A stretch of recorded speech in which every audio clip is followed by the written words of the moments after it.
Tested TDO से सालिम lotion.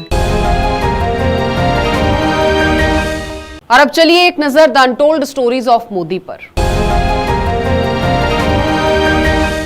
Narendra Modi technology में काफी इंटरेस्ट रखते हैं।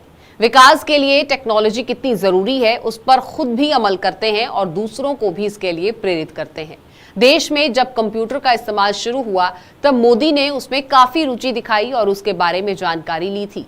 The untold stories of Modi में आज ऐसी ही एक कहानी जिग्नेश शाह की जुबानी सुनते हैं।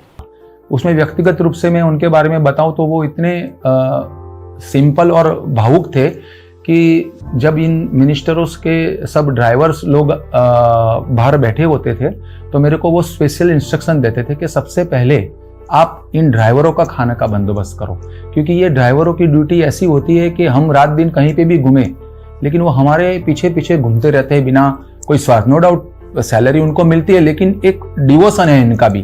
तो इन लोगों को सबसे पहले भोजन मिलना चाहिए, उसके बाद हमारा भोजन होना चाहिए। तो ये विचारधारा उनकी पहले से ही थी जो हमको वहां रहने से पता चला। वो टेक्नोलॉजी के प्रति बहुत ही पहले से ही दूरंदेशी रखते थे। एक दिन उन्होंने मेरे को बताया कि भाई कंप्यूटर में तेरा कोई फ्रेंड हो तो अपने को एक कंप्यूटर रूम में रखना है। उस टाइम पे वो RSS के मणिनगर के भवन में एक रूम में रहते थे।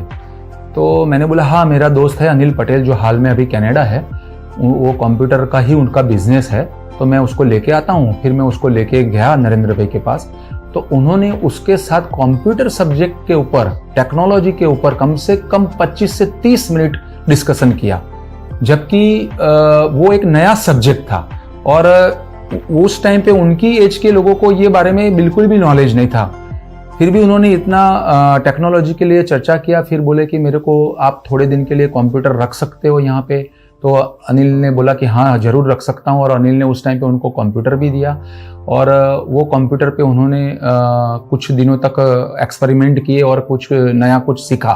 तो ये एक उनका व्यक्तिगत परिचय मैंने दिया कि उस 91-92 के आसपास उनका टेक्नोलॉजी के प्रति जो था वो बहुत ही जबरदस्त रुचि था। जब मैं उनको वहाँ पे उनके RSS भवन में मणिनगर में मिलने जाता था तो उनका एक 10 बाई 10 का रूम था और 10 बाई 10 के रूम में बीच में उनका ये पलंग था और आजू बाजू जैसे जो बुक्स के जो ऐसे थर लगे हुए होते थे, यानी कम से कम 6 फुट की हाइट के एक के ऊपर एक बुक्स थी और उसके बीच में वो बैठते थे और अपने जो ये है मस्तक के ऊपर पूरा वो वन काइंड ऑफ चंदन का वो लेप करते थे।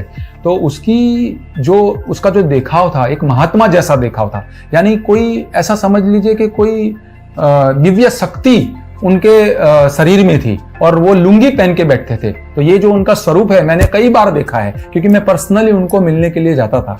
तो आज भी मैं ऐसा मानता हूं कि आज जो कुछ भी वो देश के लिए कर रहे हैं, दुनिया के लिए कर रहे हैं, तो उनके शरीर में कोई दिव्य शक्ति जरूर है।